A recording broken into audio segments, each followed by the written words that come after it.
Me llamo Alaster. Sí, soy consciente de que no habrás escuchado mi nombre antes. No aparece en el Evangelio.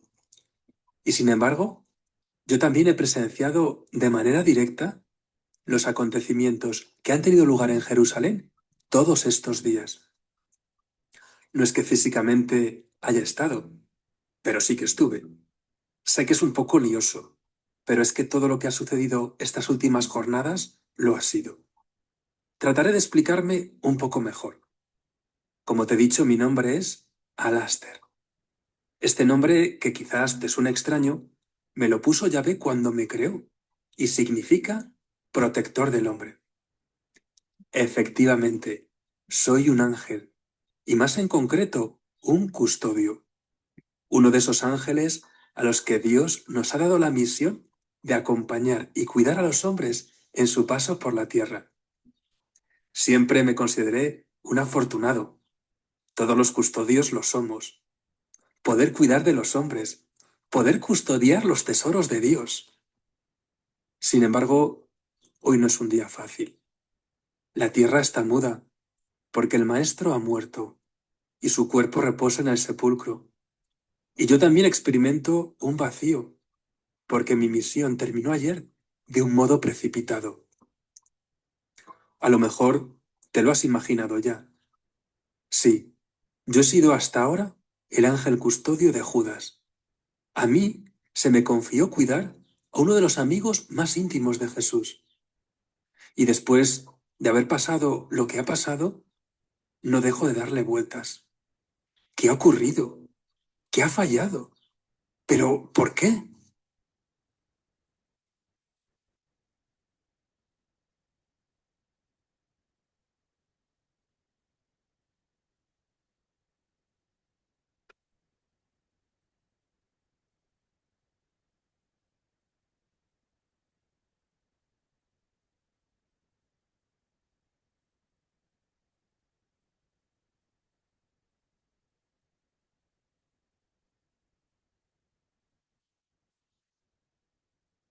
Judas no era Galileo como los otros 11.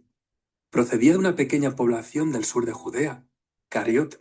De ahí su apodo, Iscariote, Ish-Cariot.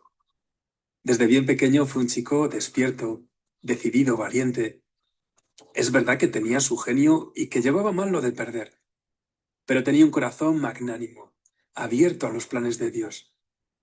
El día más alegre de su vida, y uno muy especial para mí, fue cuando cumplió 25 años. Fue precisamente aquella jornada, mientras lo celebraba con algunos amigos, cuando le presentaron a Jesús. El Señor se fijó en él, como había hecho antes con Andrés, Santiago, Felipe, Bartolomé, y lo invitó a seguirle. Judas no lo dudó. Ya te he dicho que era valiente y decidido. Siempre recordaré ese primer año. Nunca lo había visto tan alegre y sonriente, y eso que siempre lo había sido.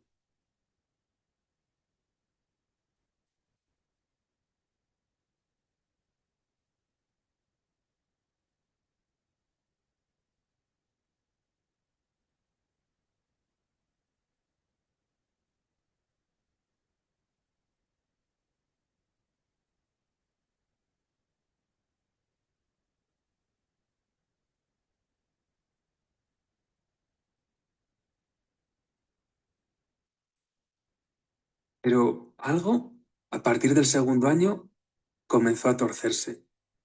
Eran pequeñeces, tonterías. Un pensar que no se le había tenido en cuenta, una comparación, una decisión que se había tomado distinta de la suya. No es que esto le pasara solo a Judas, le pasaba también a los otros 11. Nadie que os conozca a los hombres se extraña de que os pasen estas cosas. Por eso a los ángeles nos desconcierta tanto que a veces vosotros mismos os extrañéis de que os ocurran. Pero había una diferencia. Los otros olvidaban rápido. Incluso buscaban a Jesús para contarle que se habían enfadado y aceptaban alegres y agradecidos los consejos del Maestro. Pero Judas no. Siendo cosas tontas, pequeñas, se quedaba rumiándolas y a base de frotar la herida, la hacía más grande. Y eso empezó a aislarlo interiormente de los demás. No es que los otros lo percibieran, pero yo sí. Había momentos en los que parecía que volvía a ser él. Volvía a tener esa sonrisa sincera y expansiva en el semblante, pero duraba poco tiempo. En cuanto se repetía uno de esos episodios que te he contado antes, tornaba a encerrarse en sí mismo. La tristeza que intentaba adueñarse de su corazón procuró acallarla buscando pequeñas compensaciones. Como era espabilado, el maestro le había confiado la bolsa. Él era encargado de administrar los pocos recursos con los que contaban.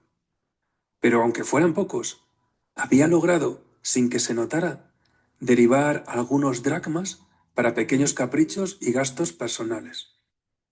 Por ejemplo, cuando se acercaba a alguna población cercana para comprar provisiones, no dejaba pasar la oportunidad de detenerse en la posada y pedir uno de esos vinos que no tomaba habitualmente.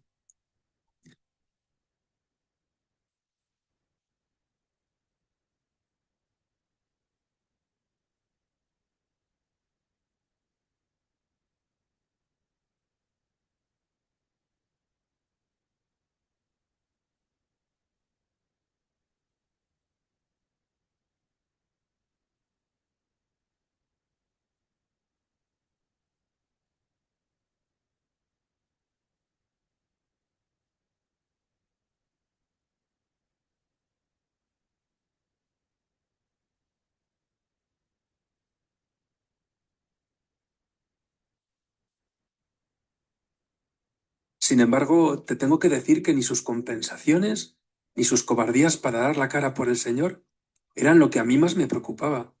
Pues bien sé que para todo eso existe solución.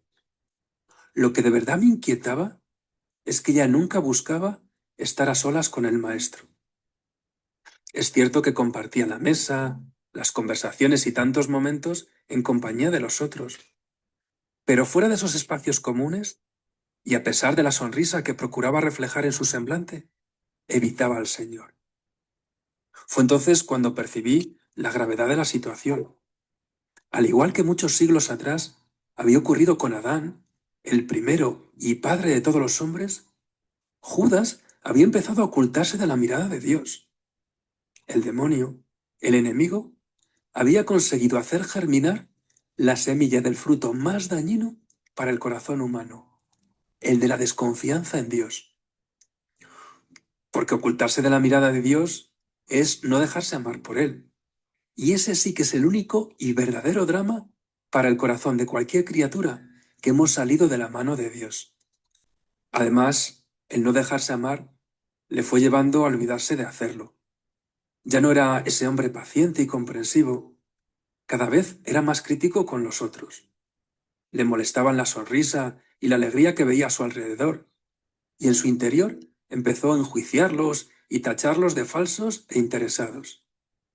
Yo intentaba que reaccionara, que se rehiciera, que recordara tantos momentos buenos de ese primer año y que entendiera que ese Judas seguía ahí vivo dentro de él, que podía volver a ser feliz de verdad.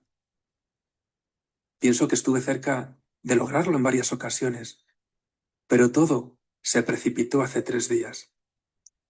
Fue a raíz de que María, la hermana de Lázaro y Marta, derramara un frasco de nardo puro sobre el maestro. Judas vio una nueva oportunidad de aparentar el buen espíritu y la solidez que ya no poseía, y al mismo tiempo sacar unos dracmas para degustar esos vinos que tanto le gustaban y que le ayudaban a intentar olvidar ese vacío cada vez más grande que experimentaba dentro de él. Por eso criticó el gesto de esta mujer y dijo que hubiera sido mejor venderlo y repartir el importe conseguido entre los pobres.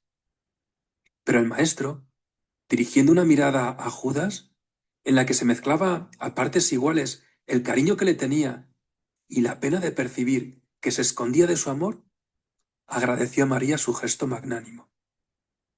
Jesús, yo lo presencié, lo hizo de una manera suave, pero Judas no soportó verse puesto en evidencia delante de todos. Y lleno de ira interior, decidió acabar de una vez por todas con esa doble vida que le iba ahogando.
Se presentó a los sumos sacerdotes y se ofreció a entregarlo a cambio de dinero. No sabes lo que supuso para mí tener que presenciar esa escena. No dejaba de intentar que pasaran por su mente tantos momentos buenos junto al maestro, tantos detalles de cariño que había tenido con él. Pero tenía como una barrera en su corazón que le hacían impenetrables estos pensamientos. El jueves, antes de ayer, se volvió a juntar con los demás por la mañana. Volvía a mostrar una sonrisa en sus labios, como si nada de lo sucedido el día anterior hubiese acontecido. Incluso hizo algunas bromas y estuvo más activo en las conversaciones que en los días anteriores. Luego, a la hora de la cena, buscó sentarse cerca del maestro. Nadie notó nada extraño. Incluso varios se alegraron de ver que Judas se había recuperado esta vez rápido de su enfado. Pero Jesús, al igual que yo, sabíamos lo que pasaba. Todavía me conmuevo viendo las muestras de cariño del maestro, esa mirada suya, profunda, amable, sincera. Incluso compartió fuente con él y le dio a mojar de su plato. Pero viendo que nada cambiaba en su interior, le dejó hacer. Judas marchó y yo con él.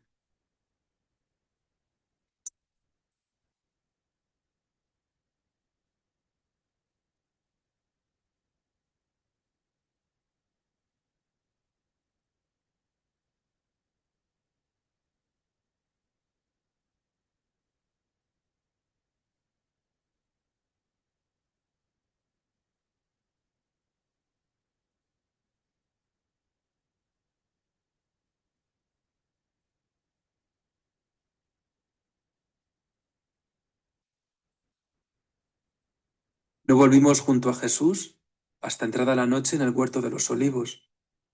Aunque Judas había ido a avisar a los sumos sacerdotes y llevaba un piquete de soldados y servidores de la casa de Caifás para detenerlo, se había adelantado unos metros para intentar que el prendimiento pareciera una casualidad.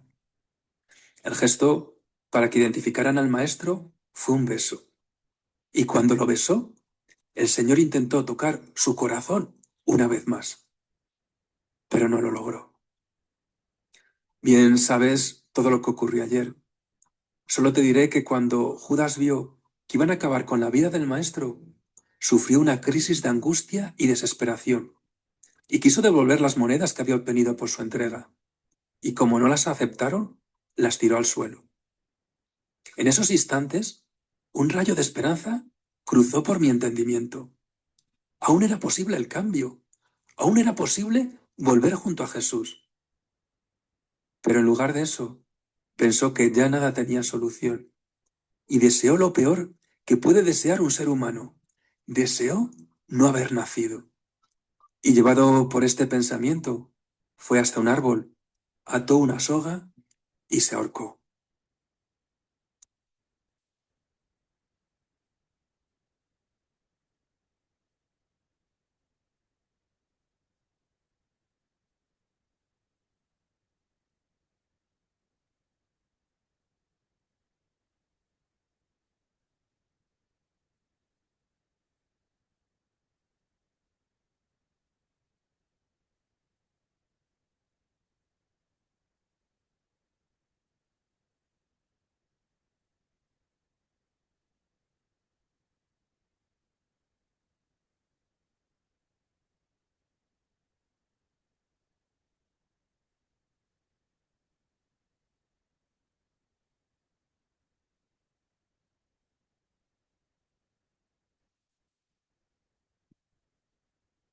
El drama de Judas no fue la de entregar al maestro. El drama de Judas fue no dejarse querer por Dios. Pensar que su pecado había sido tan grande que no podía tener perdón. Pensar que sus errores habían condicionado de forma irreversible su vida. Quizás tú nunca has experimentado esto, o quizás sí, aunque haya sido a menor escala.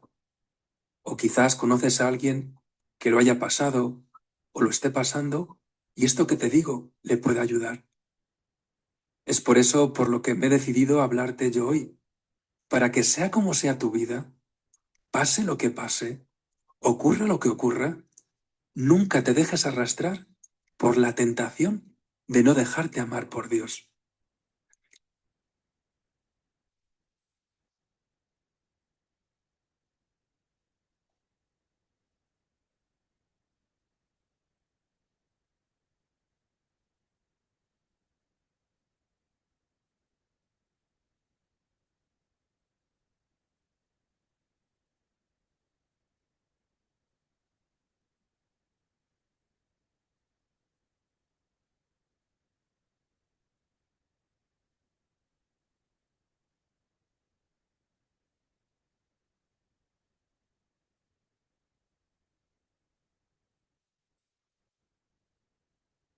Recuerda esa parábola del maestro, la del hijo pródigo.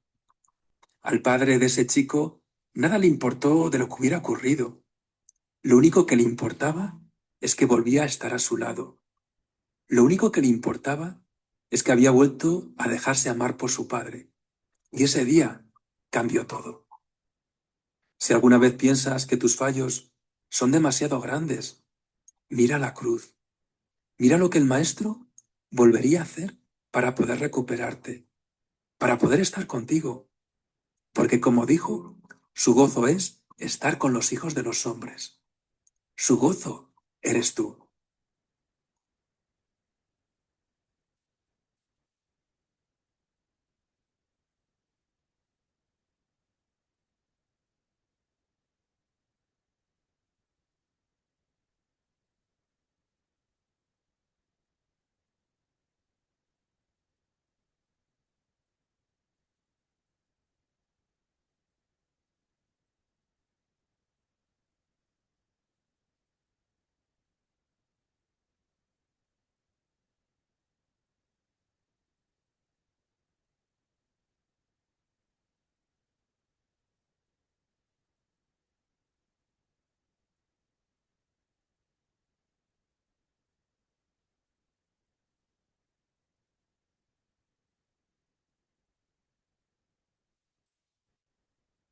A lo mejor también te has preguntado qué pasó finalmente con Judas. Si antes de morir el Señor habría intentado volver a tocar su corazón. Yo no lo sé, ya que hay cosas que hasta los ángeles se nos escapan y quedan únicamente entre la criatura y su creador. La respuesta de Judas no la sé, pero respecto a lo de esa última oportunidad, lo único que puedo decirte es, ¿lo habrías intentado tú?